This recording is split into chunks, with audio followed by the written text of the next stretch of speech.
Jewish news magazine. How do they feel after their close encounter with the force of nature that is this president?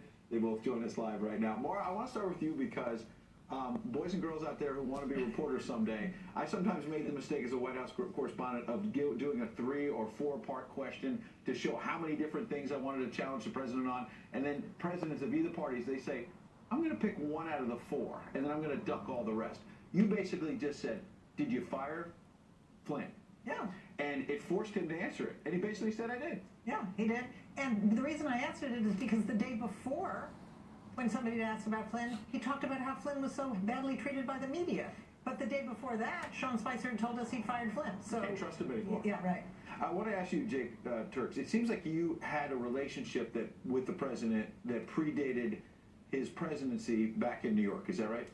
Somewhat. It was a relationship that I've had as a correspondent covering him, and we covered all the candidates, but I got a lot of requests specifically to cover the Trump campaign, especially because of his longtime close connections with the Orthodox Jewish community, on top of everything else that was going on. An important question he was asked yesterday as well when he took questions with the Prime Minister of Israel, who had his back. And when he was pressed, Donald Trump, about whether or not he's been anti-Semitic, people around him have said or done anything anti-Semitic, he got backing from Prime Minister Netanyahu, which I thought was important for his critics to hear. Did you feel like he answered your question today?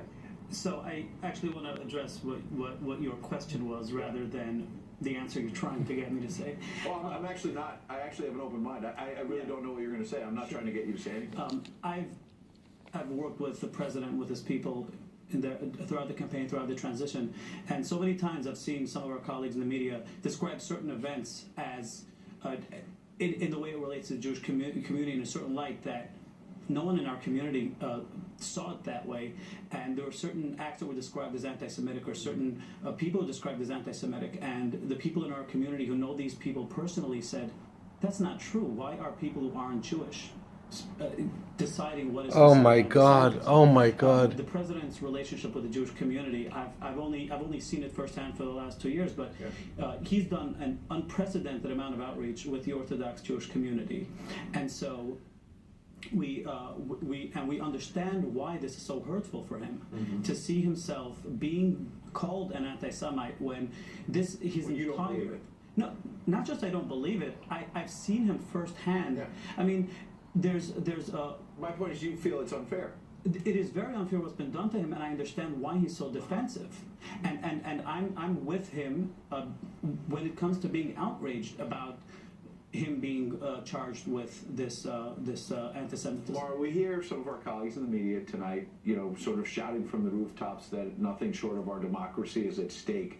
I wonder, though, if you look at it from a different sense, what puts our democracy more at stake? Having a tense relationship, president and press, sharp questions, but a president who pushes back, or some of the fawning coverage, let's be honest, when President Obama over the last 8 years got questions like, what enchanted you about the first 100 days? That hardly was healthy.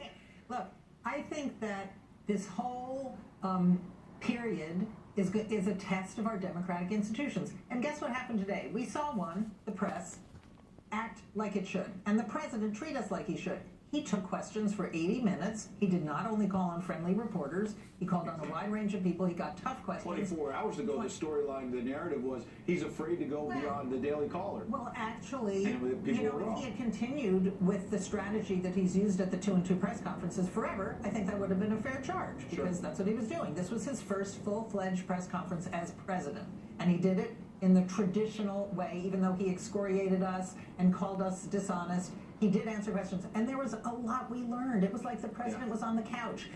I felt it was a display of a human being with all of his frustrations, even some charm, some humor, a lot of grievance.